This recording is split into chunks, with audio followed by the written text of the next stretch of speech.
noticed. صباح الخير. أنا اسمي كريستيان تريبت من هولندا. لا أتكلم اللغة العربية. إن شاء الله في مستقبل أريد أن أتكلم اللغة العربية. الآن I will present in English because I just know some words. But welcome everyone here this morning. And I'd like to talk about a very new way of investigating. And this is basically investigating using only digital, openly available information. And now you may think, is this a presentation about data-driven journalism, DDJ, or is this very technical? No, it's by no means. I have no technical background. I know nothing about these kind of things. I know nothing about programming, about coding. This is really just investigative journalism or investigation research, but using the newest tools and the newest information that's available nowadays. I usually tend to walk around a lot, but it's a little bit difficult because there's no pointer. So let me just grab my laptop and put it here. Just interrupt me if there's anything unclear. I think we have like 1 hour and 45 minutes for this. I suggest we do a small break in between. Maybe we can, there's a few of you with laptops, maybe we can even do some exercise, otherwise I'll just go step to step through investigations. But yeah, this is a very new way of investigating. So usually we call this like digital open source investigation. And usually when media writes about us, about the group called Bellingcat for which I work, they present us like this, right? Sitting in a suit, very fancy, behind a laptop and working. But well, usually it's not always that fancy. It's now only that I have a jacket for this conference, but you can sit in your boxer short or in your underwear behind the laptop and doing an investigation. But the thing is, like everybody, the strength is anybody with an internet connection and a laptop can do these kind of investigations. And 3 years ago, I'm just looking at the mutarjim if my speed is all right. A little bit slower? Okay. 3 years ago, a group was found, a collective, to bring those that are working on such kind of digital investigations together. And that group is called Bellingcat. And I would like to show you some of the case studies related to the Middle East we have done over the past years. So first of all, what's open source information?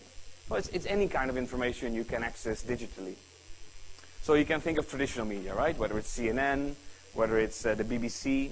They publish photos, they publish videos, military claims, whatsoever. But perhaps more importantly are satellite services. So this is, in a way, revolutionary how much satellite imagery is available for anyone with an internet connection. 20 years ago, this was seen as a very high-grade military capacity, right? Capability. But nowadays, with Google Maps, with the Russian equivalent, Yandex Karty, with Terra Server, people can get from Syria, from Yemen, from Libya, you can get high resolution, extremely high resolution satellite imagery, maybe from 2 weeks ago. This is very, very sensitive information, but it's available and it can be used for investigations. Now lastly, of course, social media, right? Whether it's Instagram, Facebook, or VK, right? Russian Facebook, Twitter. There's a lot of information out there. And to start with a very easy example, sometimes it's just fact-checking. It's just, well, very easy and simple, but interesting. Here we have the Russian Ministry of Defense, their official Twitter account, as you can see, it's verified. And they say, what they show, irrefutable evidence that the US are actually covering ISIS combat units, that they're supporting ISIS. And they present the irrefutable evidence, according to them, and they show some pictures. Now, let's have a look at those pictures one by one. This picture, an ISIS convoy leaves Abu Kamal. Well, for the people following the Syrian conflict, Abu Kamal is very close with the border with Iraq. It has recently been retaken by Syrian government forces and allies. This is November 9, 2017. Okay, we can see indeed, well, what seems to be, we see the north angle, we can see some cars, seems like drone footage or whatever. Now interestingly, this is for them, for the Russian Ministry of Defense, irrefutable evidence. But let's see where it comes from. This is a screenshot from a YouTube video, which is a game simulator. It's a gunship simulator. Convoy engagement. Now, if we compare those two with each other, You can see it's the exact same image. So the Russian Ministry of Defense took a picture, a screenshot from a video game, and they presented it as evidence, which is fascinating, because why would they present a video game still as evidence? So this is very small. We can look at other, and you can see it's the exact same game. Even other images they presented, similar tweet, but then in Russian, was actually footage from the Iraqi military. So it's very interesting what they're presenting as evidence. Now, I want to talk with you about, first of all, about airstrikes in Syria and Iraq. And I will be talking both about Russian airstrikes and US-led coalition airstrikes. But I'll start with this small example with the Russian airstrikes. This is Major General Konashenkov. He's a spokesperson of the Russian Ministry of Defense. And for those of you following the conflict in Syria, you may know in September 2015, Russia started an air campaign. It was very clear what they were doing during that air campaign. They namely said, we're going to target the IS terrorist group. This is a statement from the 30th of September 2015. So to support their claims, they started publishing videos on their official YouTube channel. You can see here this official YouTube channel, and they show how they are bombing targets allegedly in Syria. And they show this is what we're bombing, we use these kind of aircraft and so on. So people on the ground, local activists, citizens, they were saying, well, these Russian bombs, they're not falling on ISIS territory, but they're falling on other opposition groups. Now, I'm not here to talk about the political opinion, right? Maybe you think it's really good if they bomb other groups whatsoever. It's not about that, but it's about fact-checking. Russia says they're bombing ISIS. People on the ground say, well, this is not ISIS territory. So the Russian Foreign Minister, Sergei Lavrov, he responded to these claims and said, well, this is just Pentagon, it's just lies, misinformation, fake news. If you want to, if you want to know where we're bombing, then ask us, ask the Russian Defense Ministry. So we thought, okay, we can do that, because they publish the videos of what they're bombing in Syria. So we asked the crowd to help us. We uploaded all those videos. Sorry, I will slow down for translation. We published all those videos, and we asked anyone who would like to help us to find the exact locations of what we're seeing in the video. This is going to be something very important throughout my presentation, throughout the case studies I'll be discussing. It's a method called geolocation, and basically it's determining the exact location of a photo or video by looking at the visual clues in the photo. And this has kind of become almost like known as the Bellingcat method or whatsoever. We're trying to find out exact locations. Now, what we're trying to do with those videos is try to find, where is this in Syria? We can see an airstrike on terrorist ammunition depot in Raqqa, Syria. We can see how they're bombing it, right? So this is from their official material from the Russian Ministry of Defense. Now we could find that exact place. Russia says this is near Tabqa, or Taura, that's the two names in Syria, in the Raqqa province. We could find the exact location in Google Earth. But it was nowhere near Tabqa. It was namely very close to Al-Bab, in the Aleppo province. So this was 115 kilometers west of where they claimed it was. It's quite a distance. So for those of you that follow Syria, in 2015, both locations were controlled by ISIS. So why are they messing up the location? Right? Why are they, let's say if it would be in, it's quite far from each other. So why are they messing up? So we don't know. Because they're anyway bombing ISIS, so they can just say where they're bombing, right? So maybe it's, I don't know, maybe somebody overslept and had to fill in quickly some notes in the YouTube description. I don't know, but it's strange. So we started looking for more information. This is another airstrike video. Again, Russia says this is in Raqqa. So they say it's somewhere here in the Raqqa province. But we could geolocate it, again, to a completely different area, namely Latamna. Latamna, I think, is in the northern Hama province. Do we have any Syrians here? Or? Okay. Latamna is Hama, right? So here we could, if we compare it with each other, side by side, we can see, okay, we found the same location, also with after satellite imagery and so on. Now here it starts to get more interesting. Because both say, or Russia says this is in ISIS-held territory, but according to open source information, Latamna has not been controlled by ISIS, not even now. So this starts to get more interesting, because they're saying they're bombing ISIS, but it's actually in the territory where there's no known ISIS presence. But it gets more interesting. Here we have the Syrian Arab News Agency, and they claim the US-led coalition targets a water pumping station in Aleppo. Now, believe me, I will be talking about the US-led coalition. They do shit as well, let's put it that way. But here I was so interested. This is a big claim. This can amount to a war crime. UNICEF, organization, also said the Hafsa facility is one of the most important in Syria. It's the sole source of drinking water for 4 million people across the Aleppo governorate. Hannah Singer, she's the UNICEF representative for Syria. Now, I was wondering, if US is responsible for this is quite big, so let's investigate it. But a few days later, again, Russia published an airstrike video. You can see it's their YouTube channel, this is the video. We can see how they're bombing something. They say it's near Hafsa Kabir. Let's have another look. Oil refinery, Hafsa Kabir. This is showing the airstrike. Now this was interesting. First of all, Hafsa is the same name as the water treatment facility.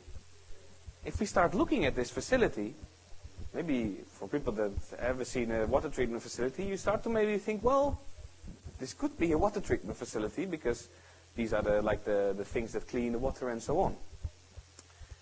But this is an assumption. So first of all, we need to geolocate it. We need to find the exact location. And it was not that hard to find it. This is Google Earth. And for once it was in the location where they said it was. This is Hafsa. Hafsa Kabir is just north of it. And I found this facility. I could geolocate it. If we start comparing it, we can see it's the exact same location, right? You can check all the roads. You can see even the trees. Sorry. You can see, what is this, like kind of wadi going through it, or a little stream. You can see it here as well, right? You can see basically anything, the small road here. And we can even see where the airstrike took place over here. We can see on satellite image from after the airstrike that there is the black stuff. I assume it's liquid, or later on I knew it was water, is gone. So I can geolocate it. I can also find, and this is ISIS propaganda footage, but it's footage from the ground. And I can geolocate it to this exact same facility. Right? Here we can see the entrance.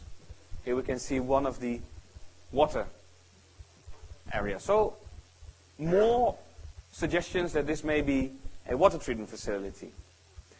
But this is my assumption, and I want to see if I can find facts to see what this is. Is this an oil refinery, as Russia says? Or is this a water treatment facility? So I'm thinking like this. I'm looking for official document from the Syrian government. Because the Syrian government, they must list what this is. They must know what this is. So there's this trick you can do with Google. And Hafsa and water is what I'm interested in. And by looking for file type, semicolon, PDF, I'm only telling Google, only look for PDF formats. Only look for PDF files. So that's what I did. And interestingly, I found a document. I found a PDF document of a German company. And the German company was asked by an international organization to renovate the pipeline from Aleppo city all the way the pipeline, renovated towards Lake Assad, to the water intake. And interestingly, we can see here all those positions. Treatment plants, purification plants. This is the location we geolocated. It's right here. And this is called the first project water treatment plant. So the Syrian government was part of this document. They were signatory to the document. So now we have an official document from the Syrian government which states the place that Russia bombed is a water treatment facility. So, I mean, that's fascinating because, first of all, it's very sad, but it's fascinating because why are they publishing this? Nobody forces them to publish this. I think you cannot be really proud of bombing a water treatment facility. Not in the last place, because this has been repaired by government engineers later on. So why are they bombing it? It's the first question, but also why are they publishing this video? Did they really think they're bombing an oil refinery? Don't they care that they're bombing a water treatment facility? It's very interesting. I don't have the answer.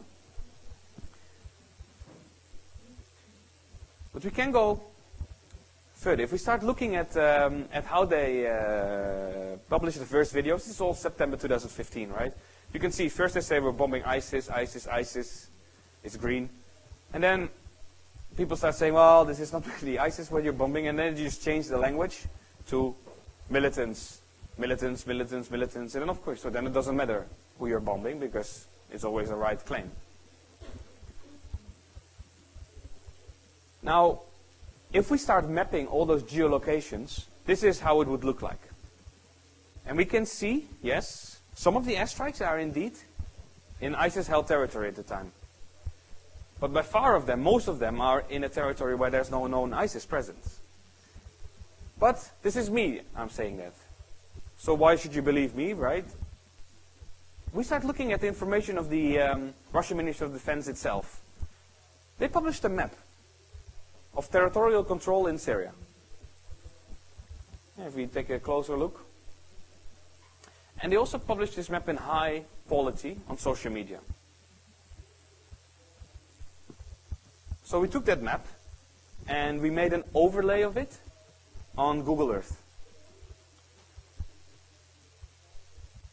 We removed the rest, and now what we are left with is a map of territorial control in Syria, September, October 2015, according to the Russian Ministry of Defense. This is Russian MOD information. Okay, so green is opposition groups, right? Black is ISIS. Red are Kurdish groups. White is the Syrian government, and blue is the Golan Heights occupied by Israel. Now, if we put the geolocated airstrike videos on that map, we can see, yes, some of the airstrikes are in ISIS territory. But by far, most of the geolocated airstrikes, which is videos from the Russian Ministry of Defense, are, according to their own information, in non-ISIS-held territory. So it's not us saying they're not bombing ISIS. It's according to their own information, this is non-ISIS-held territory. And what I want to make very clear is that this is not something that I'm saying this is good or this is bad. We're doing fact-checking.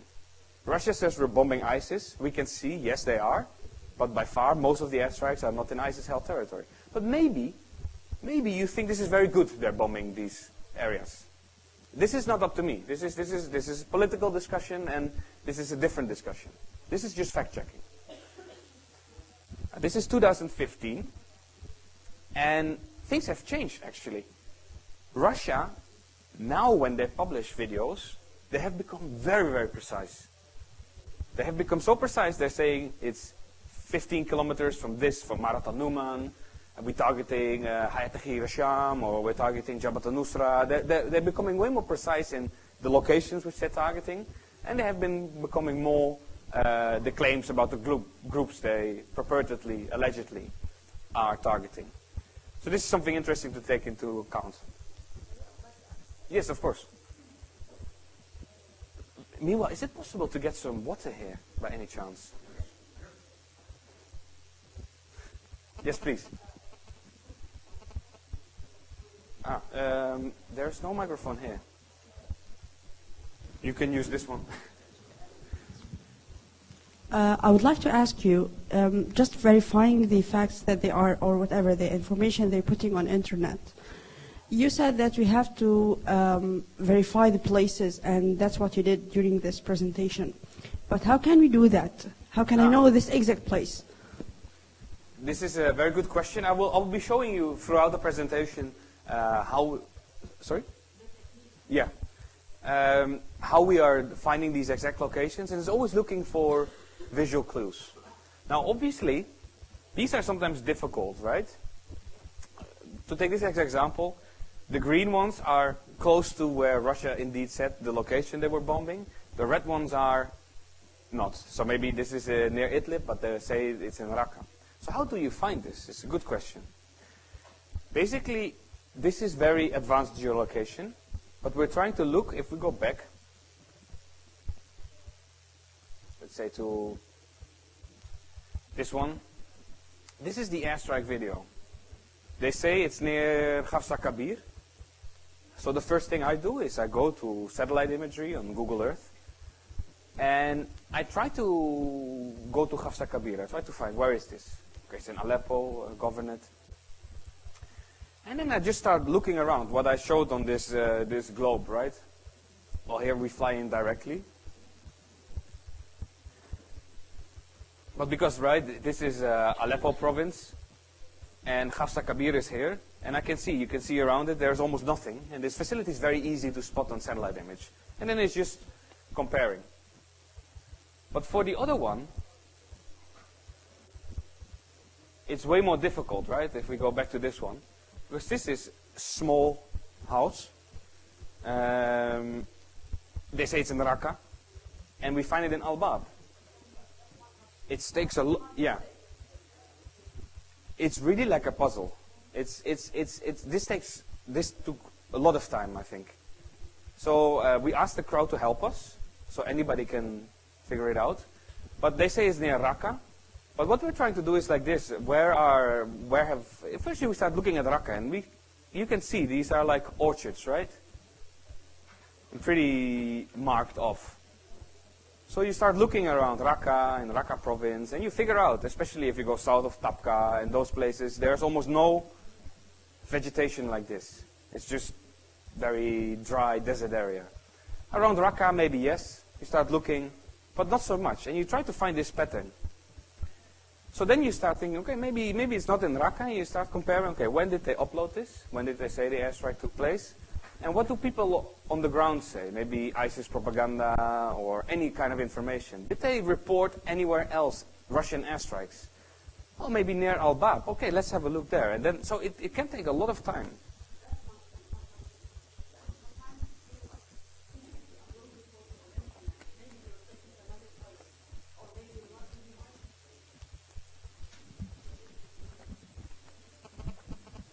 Even if you upload the photo on the internet and trying to figure out where it is, sometimes maybe if there is misleading information in this way, yeah. So we'll not find the exact place. Many times. Is there a technique that we can follow or use just like to find the places exactly, or you don't have a technique, just like?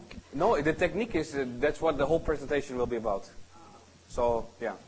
This is by no means something software you put it in or whatsoever. This is all manual. It's not software or tool. This is all manual. It's like a puzzle.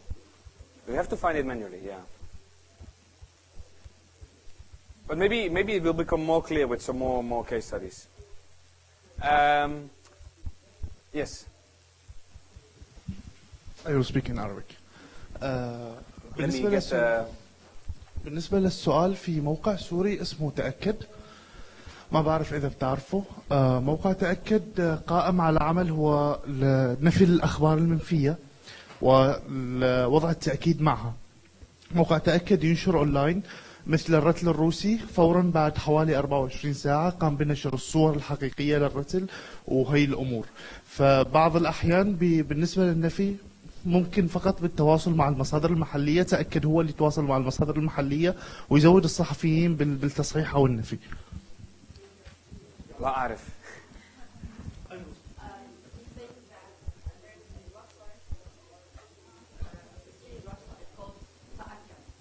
And they verify the. They can verify.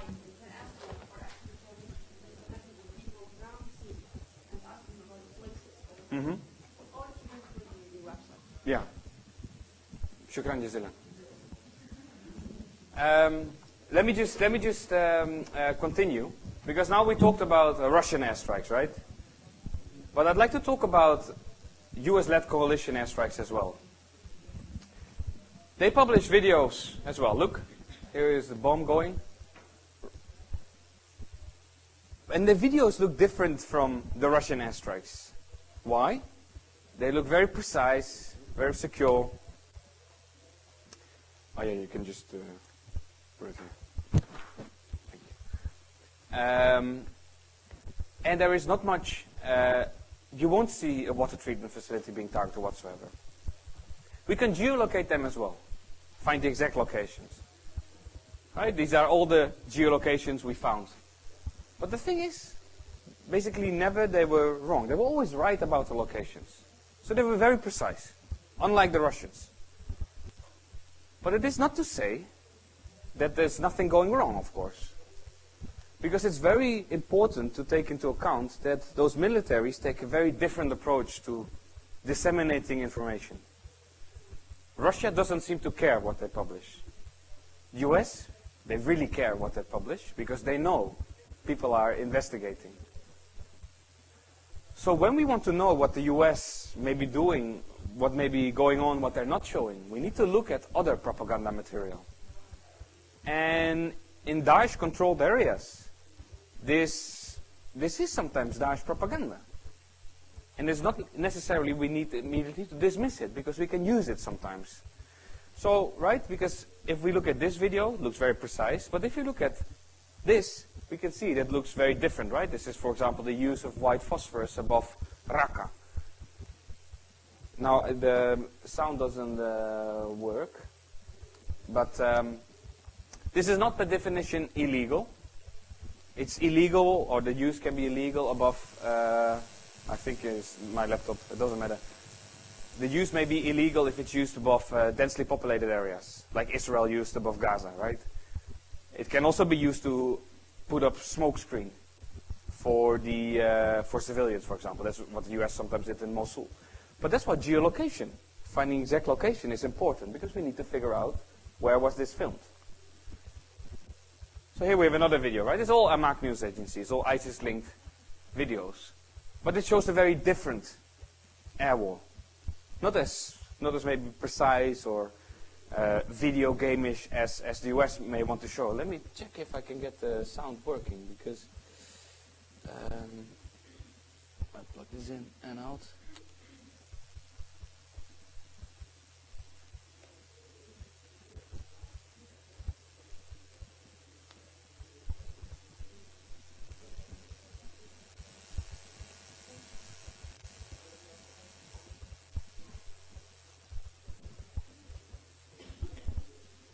Not working, eh?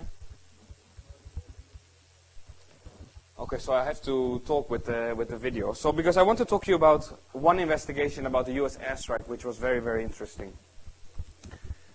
Here we have the Syrian civil defense. I think you all know it, right? The white helmets, and they have a post, and they say this is an airstrike March 16 on a mosque in Syria. Now, slowly but surely, you know how it goes, right? Everybody starts tweeting about it. People start uploading YouTube videos, Facebook videos. And some people start claiming Russia is responsible for this airstrike. So we can see how this is being reflected in international media. Here we, for example, have Al Arabiya, and they say at least 42 dead in Russian raids on an Aleppo mosque. So you can see how the headlines are here. But the thing is, we could fact check this headline, right? You could start thinking, okay, Russia, they bomb anyway, water treatment facility, so Maybe they bomb a mosque as well. And they have done so in the past. But if we start looking at the claim, we could investigate 4 parts of the claim, right? First of all, is Russia responsible? Secondly, did an airstrike take place? Thirdly, was this indeed a mosque? What was the target? And fourthly, did it take place in Syria or in Aleppo in Syria? So by just looking at a very easy keyword search, right? The combination of Jina, where people said it was, and mosque in Arabic, I get all those tweets, and even some tweets in English. And this is a very interesting one, because there's an image. And people were claiming this is a weapon remnant from the airstrike. Now, what is interesting about this? The weight, yes, the weight, 52 kilograms, it seems. But what is more interesting than that? Exactly, it's not in Cyrillic. It's in Latin script. The script, usually on Russian weapons, is in Cyrillic. On American weapons, it's in Latin script most of the times. So when we start comparing this with the American Hellfire missile, we can see the label looks very similar, right? Weight, 52 kilos, 49 kilograms. The label looks the same. So this is the first indication, well, maybe Russia is not responsible, but US. So actually, a few hours later, after we found this, the US admitted that they conducted this strike. So we knew, okay, the headline, Russia kills this many people in a mosque, is already not true. But then the US said, we didn't bomb a mosque. Very clearly, they said, we are responsible for this airstrike, but we didn't bomb the mosque. So then we have a new question for us. Okay, are they bombing? Who is right? People on the ground saying they bombed the mosque, or people in the Pentagon who are saying we didn't bomb a mosque? So this became a very big investigation. A fact-checking of a headline became, hey, we figured out it's not Russia but US, but now is it a mosque or no? So we started working together with 2 other organizations. One is called Human Rights Watch, you probably all know. And the other group is called Forensic Architecture. It's a group of architects. Then they're using their talents to reconstruct things, usually in armed conflict. And we made an investigation, and I really would like to see if I can get the sound working, because then I can show the video. I don't know if there's anyone from Technique or something here. Is this like connected to something? Or?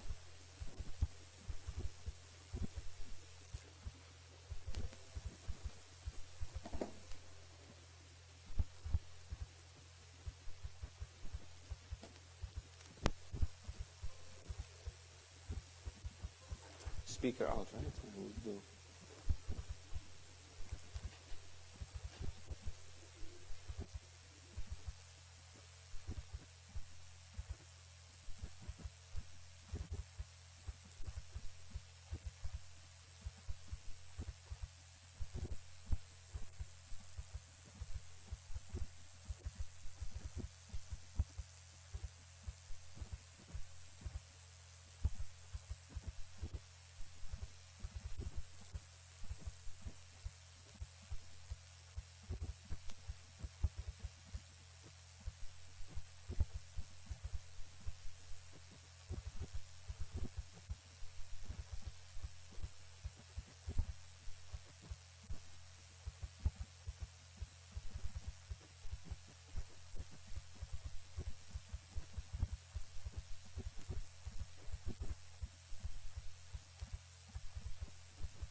Now, we published that information, saying the US is wrong about saying they didn't target the mosque.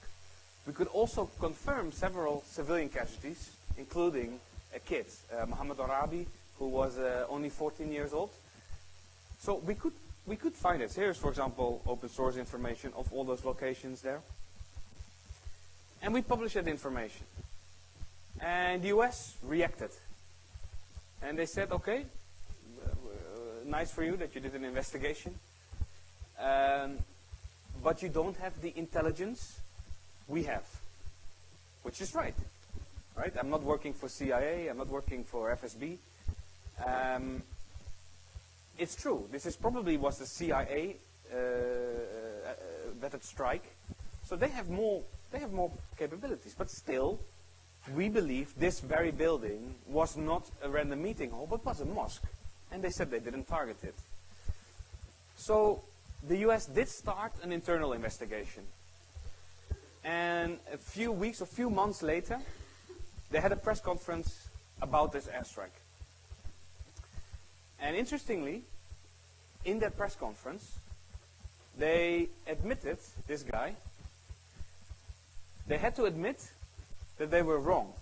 That none of the buildings they targeted, so the large mosque, was annotated on their no-strike list as a religious building. Also not the smaller mosque, but especially not the big mosque. This is very interesting, because here we can see, I think to me, this shows the strength of nowadays, that from behind your laptop, you can basically fact-check a claim. Remember, this started as saying Russia is responsible for an airstrike on a mosque. Well, we figured out it's not Russia. We figured out it's US. Then US started denying it's a mosque. But we could confirm this was a mosque. We could fact-check it. And the US had to admit they were wrong. I think this is very strong, because it's one of the most powerful ministries of defense in the world. And they said, I think, over 10 times that they weren't aware that they were striking a mosque. They said we would have bombed it anyway. But it's I think, very important to hold such powers to account, to say if they're, because if we wouldn't have investigated it, we would still be thinking Russia bombed the mosque. And we know that Russia sometimes did these kind of things, so it's easy to stick in your mind and believe this. It's important to fact check all those things. Now, I'm talking about this because the screen is so bright, huh? It's annoying. Let me check. I think it doesn't. Well, it's still a little bit visible. Why I'm talking about this is because I'm doing this on a daily basis. I'm trying to geolocate all alleged civilian casualty incidents in both Syria and Iraq from the international coalition. The larger the circle, the more civilian casualties fell due to airstrikes. Again, this is not a political. I'm not saying it's good or bad to do airstrikes, but I think the least thing, especially for me, I'm Dutch, I'm from the Netherlands. My government is taking part in the war, but I tell you, no one in the Netherlands really cares. I think the least thing we can do is try to investigate at least what may go wrong, because you're engaging in a war, you know people may die, but it's very important to take responsibility as well and accountability. Now, the interesting thing is that, for example, the Netherlands is one of the least transparent coalition countries there is in the whole air war. Again, it's not to say that they're killing civilians the most or whatsoever, but it's for researchers like me, an investigative journalist, very difficult to get an impression what is an army doing if they don't release any information at all. We also think, for example, the US, okay, we can criticize them, but at least they take our critique seriously and they start an internal investigation, which is very positive, I think. Because if you want to show people in Iraq and Syria that maybe have been targeted or whatsoever, then at least you go into discussion. And I personally believe this is very important to take this accountability. That's not to say that if civilians died due to those airstrikes, it's unlawful. It may be lawful, right? It may be that they had a legitimate target, they bombed it, but there were civilians suddenly walking into the target area, or they weren't aware of this. And this is not per definition illegal or whatsoever, but I think it's very important to at least investigate it. That having said, I hope this is this interesting? Okay. because I have way more different cases.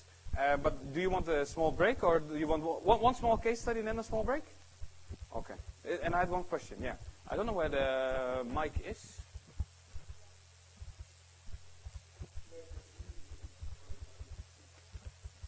And by the way, it's also important because I'm Dutch. I can criticize the Dutch government, and then I can just have a coffee with any kind of government official. So that's the beauty of living in a country. Because, for example, if we criticize Russia, Russia's really happy when we publish this kind of stuff. Oh, you are so bad. But we do the exact same methods about Russia, and then they say, oh, you are working for the Americans, you are working for CIA, you're just trying to make Russia look bad. So, yeah.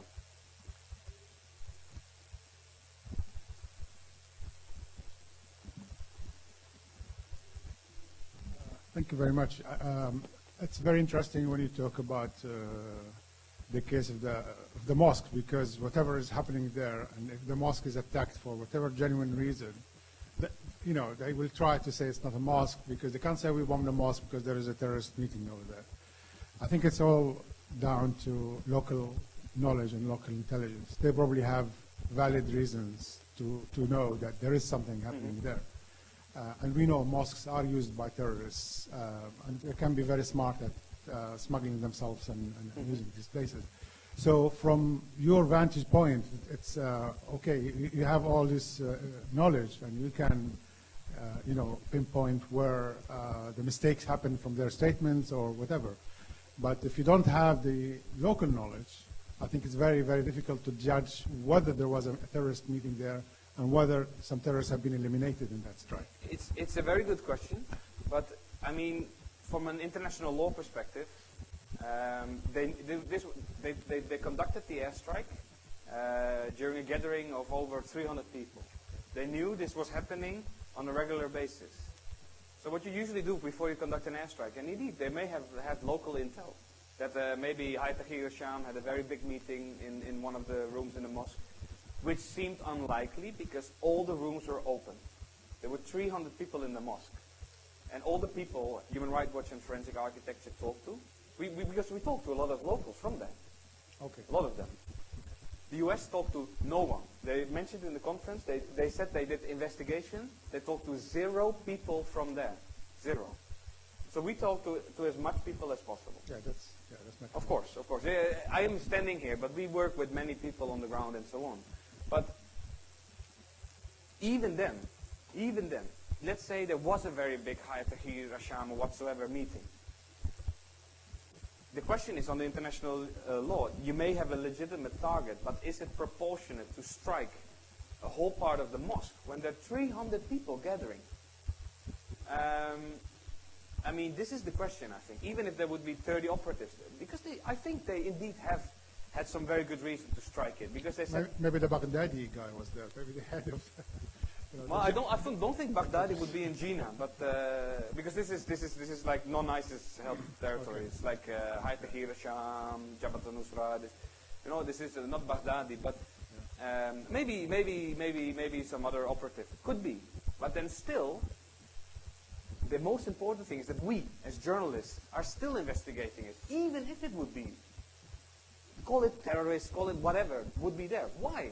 Because if we don't, then the government can just say anytime when something bad happens, yeah, but there were anyway people we wanted to kill for your safety, and then, I think, a slippery slope. Then we can just, in any case, always say, yeah, well, maybe they killed some bad people. Indeed, but that's not to say that we shouldn't be we should scrutinize what they're doing. I think it's just, we shouldn't be judgmental. I think you're right that we have to raise the facts, find the facts, publish the facts, and leave it there for whoever wants to. That's why I'm saying this is by no means. I'm not trying to convey a political opinion. I say maybe it's very personally. I think the air war, of course, it's important, but it's not to say that you should just accept everything blindly that's happening. We should try to see what's going on a little bit. Yeah, but it's a good point. Yeah. We can. I can do some small. If you have a question, yeah.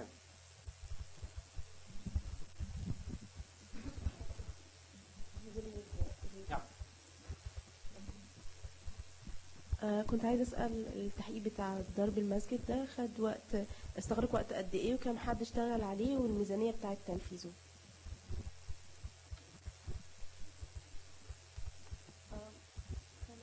The Gina Mosque? Yes. Gina? Good question. The thing is, when we talk about airstrikes, I actually started doing this as a student and voluntarily, so then I didn't get paid anything. The thing is, it's very hard to express how much this investigation costs because we work together with Human Rights Watch, who have their own budget. Forensic Architecture have their own budget. In Bellingcat, I think it was me and some colleagues working on it, but I think very little, maybe it's hard to say because we get like a monthly, most of us are volunteers, but we get like a monthly salary, but it's by no means a normal income for a month, so we all do freelance on the side. So it's very hard to say, but it took a lot of time. I think that we published the investigation a week or 1.5 weeks after it happened. So, but obviously it gained a lot of worldwide attention for the investigation because it went from Russia bombing a mosque to US bombing a mosque. I think if you look at the 3D model, this is really just the expertise of forensic architecture who has this expertise of doing this. And they have been doing it well with the Israel-Gaza conflict, the most recent war. They do a lot of these kind of modeling things, and we don't pay them, for example. We just do it all together and communicate our stuff with each other. Hope that makes sense. Yeah. Yes.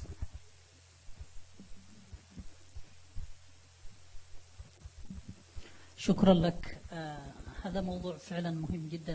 أنا اشتغلت في التحقيقات استقصائية على هجمات الدرونز في اليمن على مدى سنوات، طائرات بدون طيار، وكان في كثير من الإشكاليات التي تواجهنا أثناء البحث الميداني. تذكرت أيضا يعني كنت أجري مقابلات مع بعض أهالي الضحايا. كانت تحقيقات حتى في تحقيق لأريج حول هذه الهجمات، هجمات الدرونز في اليمن. لكن تبقى هناك كثير من الأسئلة، يعني كيف يمكن العمل على تحقيقات استقصائية من هذا النوع دون أن يكون يعني فائدة لمصلحة التنظيمات الإرهابية للاستفادة من هذه التحقيقات في الدعاية لنفسها، يعني في تقديم نفسها، وهذه إشكالية كبيرة أحيانا.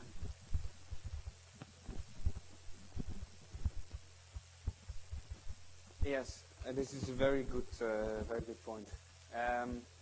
This is very difficult. This kind of information is also used.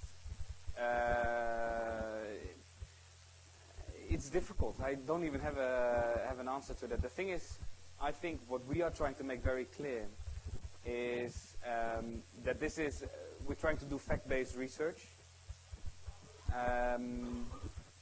This is predominantly for those countries that are taking part in the coalition: US, United Kingdom, Netherlands, Australia, Canada.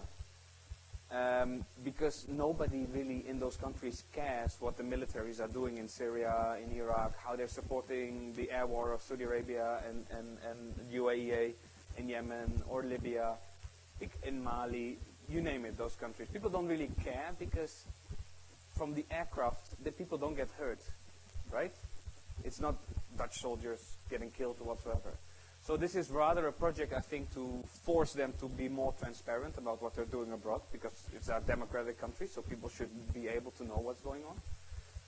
But nevertheless, of course, this information is used to say the US killed that many people, look, they don't care, or whatsoever. Now, this is the data we have, for example, right? Coalition airstrikes, strikes in Iraq, strikes in Syria, minimum civilian casualties. I think, as a journalist, sometimes you investigate in things that will be always used. Like I made the joke about that Russia says, oh, this investigation is good, but about us, this is not good. This will, I think, unfortunately always happen, but you just, at least, you publish facts, and unfortunately, sometimes, yes, people are using it. So you have to think in each case, I think, very carefully.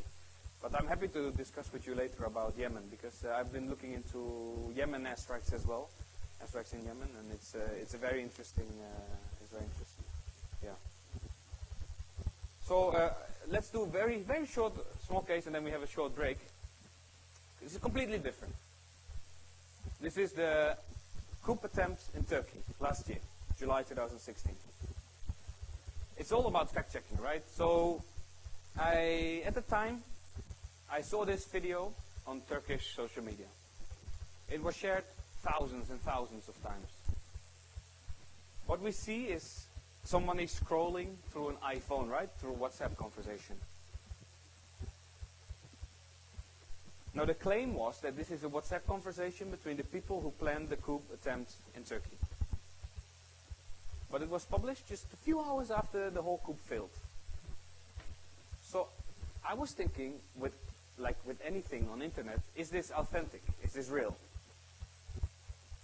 So I started writing down everything. Everything was translated. And I started to see, okay, what are they talking about in this app? And it starts very, very simple. Right? Traffic trying to enter Istanbul will be halted and turned back. Makes sense, right? Somebody reacts saying we have blocked access to the first bridge and we're starting to block access to the second bridge. Referring to the large bridges in Istanbul, right? I think you're all familiar with Istanbul. They have the big bridges above the Strait of Bosporus. So, okay, that's interesting. But it's very easy to understand. And we can look at social media and we can indeed see that people are posting videos saying like, hey, there are a lot of soldiers on the bridges. So this is, you can link it with each other. You can see what in the app, what they are referring to. And you can see how civilians are perceiving this. But after a few more minutes, it starts to get more complicated in this WhatsApp group. And revealing what those messages may mean is a very good example of what you can do with open source investigation. First message, 21 minutes past 10. Brigadier Yigit says, 66 is on its way. 3 minutes later, his colleague, Colonel Korkut, says, 212 has been passed. I had no clue what they are talking about. So my thought was as following, okay, how can I see what they're referring to? I have a time, I have a name, I have a content of a message. So I started looking first at the first message, 66 is on its way, but I couldn't figure out, I just didn't know what it could mean. So I started collecting photos and videos, anything I could find from the coup attempt in Istanbul, for example. Right here we have 3 photos of military vehicles. Do you notice anything?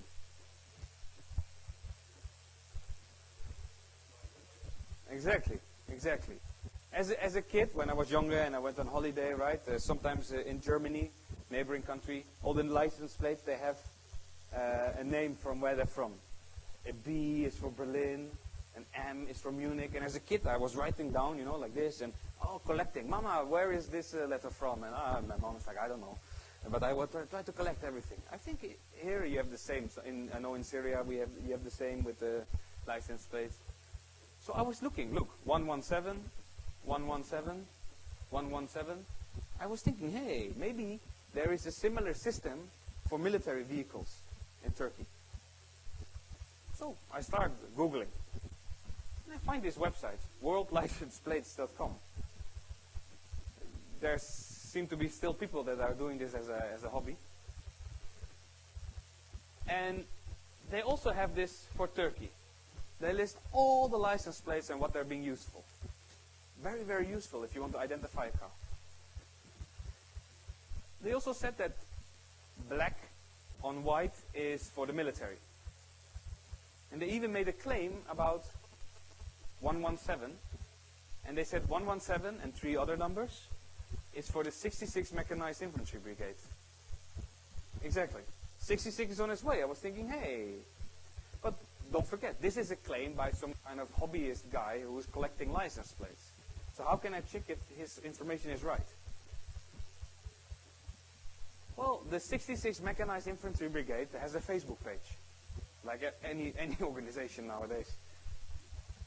Here we have 16x Mekanize Tugaysi Baris Gücü Istanbul. So this is about the base of the, this is about them. They post videos. And we can again see the vehicles they always use in this footage as always 117. Thus confirming this 66th Brigade is using 117 as identification on their license plates. So now I knew, okay, 21 minutes past 10, 66 is on its way. Okay, this probably means the 66th Brigade has left its base or is rolling on the streets of Istanbul somewhere.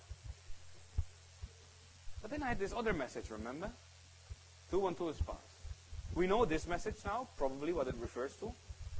But 212 has been passed. What could it mean? I didn't know.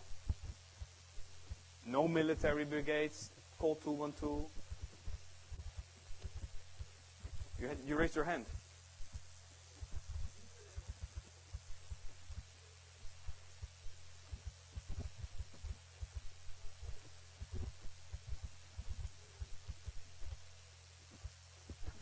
Is this someone's water? Oh, sorry. No, it's more that if there's more water, then بالنسبة للرقم 212 بعتقد انه هي عدد العربات بتاعت المشاة المتحركة.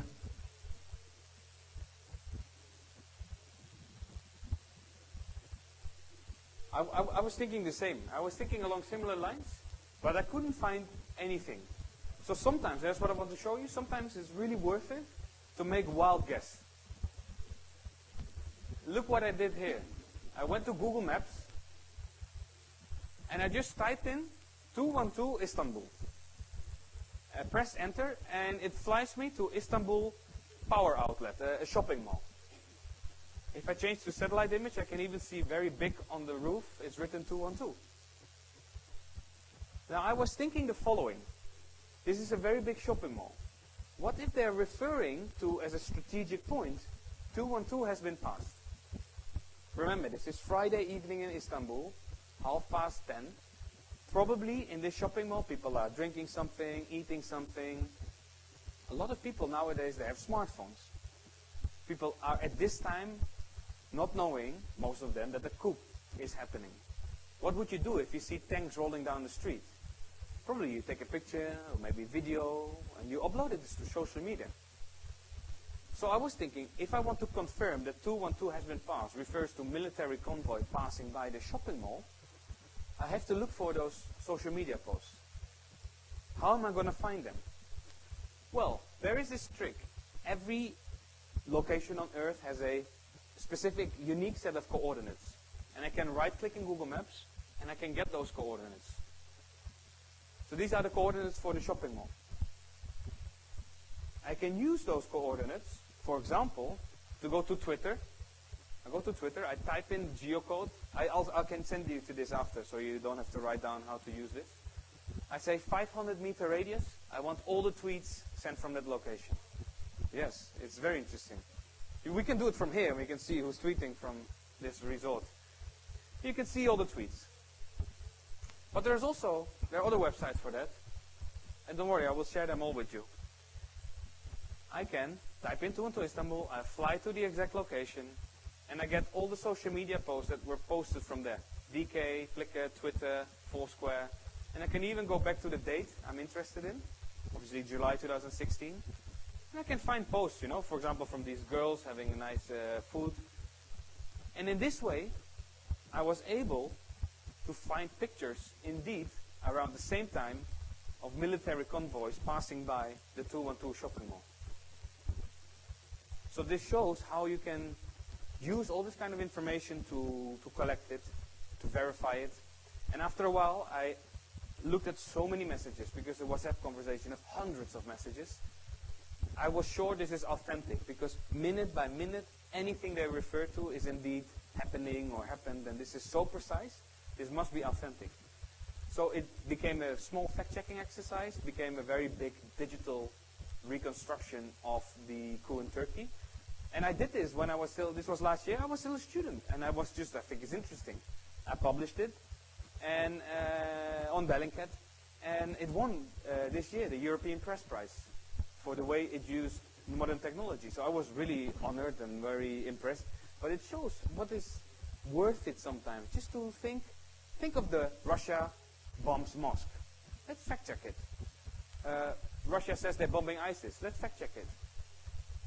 A video of a WhatsApp conversation in Turkish Coup. Let's fact check it. And you can see what those fact checkings, it starts very small, but it becomes big investigations and can get worldwide. And I hope, let's have a small break, but I'll be showing you some more examples. Of course, only if you're interested.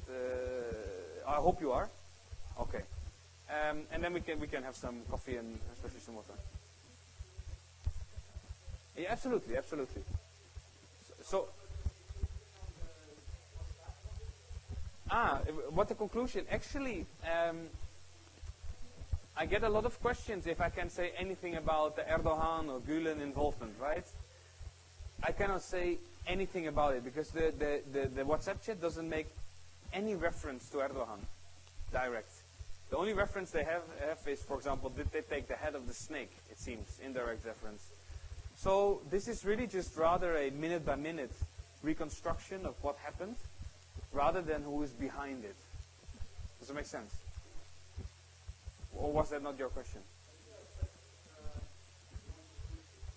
Just to understand, so were these part of the coup or Yeah. not? Yeah. They were? Yeah. So in essence, your fact check verified the WhatsApp conversation as one proving that there was a coup unraveling and how it happened. It was mostly that I first started like, is this WhatsApp conversation real? Maybe it's somewhat a prank, right? That I'm just filming your phone and you just send some messages and people are just sharing it, but maybe it's not authentic. Maybe it's just people having fun pretending they're the coupists. So this is what the fact-checking exercise was. But eventually it became like, obviously you uncovered the massive amount of information about which unit were involved. And this after a while was not really fact-checking, but just rather a digital reconstruction. Yeah.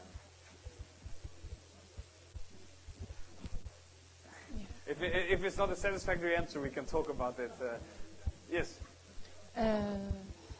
في سوريا أنا صحفية من سوريا اسمي نسرين.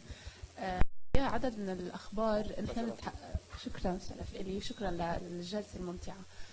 في عدد من الأخبار تتحفظ عليها الحكومة السورية وتحفظ عليها من قام بها. يعني نحن روسيا قد تعلن عن ضربة، أمريكا قد تعلن عن ضربة، لكن البارحة حدث شيء جنوب دمشق. سمع مساء أصوات قوية. بايجان كسوة قريب من الكسوة. فالهدف كان في الأنباء تحدثت عن وجود ضربة إسرائيلية استهداف لموقع عسكري، لكن ما حدا أكد. في هاي الأحوال وقت إسرائيل لا تؤكد وسوريا لا تنشر أي فيديوهات أو أي أخبار تؤكد أو تنفي حدوث هذا الأمر، برأيك ما هي أنجح وسيلة للتحقق من وقوع هذا الحدث؟ مع أنه الأهالي جميعا أهلي سمعوا الأصوات ليلا، كان بأصوات مرعبة. ما هي أجدى وسيلة للتحقق من هذه الأنباء؟ Yeah, I can translate the question to English actually, yeah. I'll translate the question. No, this is a question about last night, and I know about this case because I work usually in the night as well. And I immediately see this, right? I see it happening and I see the reports coming out. This is exactly what we're doing. This is the work we're doing. Something happens, you have claims, and you have no idea what's going on. So combined with people, you have maybe contacts on the ground, you're asking, okay, what's happening? What can you tell me? But especially, what can we find on open source information? So actually, maybe it's a nice exercise for the last part that we're a large group and we can really sit with laptops. But I actually thought last night, this is a very, very good exercise. Because first of all, we try to narrow down. Where are people reporting that it is? I think what the claims are is that the Israeli Air Force bombed an Iranian military facility south of Damascus. Can we find anything related to the location? What could be this place? And this happened before. We know that Israel has bombed several times, either Hezbollah convoys going, but especially also Iranian facilities in Syria. They have been bombing them. And we were able to find the exact locations. And then we can use satellite imagery to compare before and after. Has this been bombed? What is this location? Same thing, maybe not as much as with the 212 Istanbul, but still we can find social media posts, maybe from the area. Can we see something? What kind of equipment is being moved there? And so on. So this would be a very interesting investigation to see, hey, the claim, remember, Russia and the mosque, did something happen? Did Israel conduct something? What did they strike? What can we find out about this facility, if there is a facility, and so forth. So actually, if we have a small break, we can actually check what we can find. Yeah, I think this is the most exciting stuff because it's happening. Not in the last place, Israeli media was writing about this, and all the pages suddenly went on 404. It seems like it was a media block or something by the Israeli government because all the newspapers in Israel suddenly removed the story again. So this is interesting as well. No, thank you for mentioning it. I forgot about it, but I was busy with this last night. And I mentioned, I mentioned Beijing because yesterday there was a government helicopter shot down there. But then, of course, this happened last night. تحدثت عن إسرائيل تحديدا لأنه مثل ما تفضلت في حجب للمواقع. سابقا كانت الحكومة الإسرائيلية أو القوات الإسرائيلية تعلن أو فيما بعد ما عاد أعلنت عن أي قيام بهذا الأمر. ممكن لأنه في صراع أو شيء مشان ما ينحط عليها. وأيضا الحكومة السورية بالمواقع اللي تقوم باستهدافها إسرائيل غالبا ما تمنع التصوير وغالبا ما تمنع يعني تناقل الأخبار عن هذه المنطقة تحديدا. حضرتك قلت بيت جان وأنا قلت منطقة الكسوة. بيت جان والكسوة في بيناتهم يبعدون أكثر من 20 كيلومتر جغرافيا. يعني This is my mistake. This is my mistake. Beijing, I first thought you were talking about yesterday. A government helicopter was shot down near Beijing. I first thought you were referring to this. So this was not related to Giswa.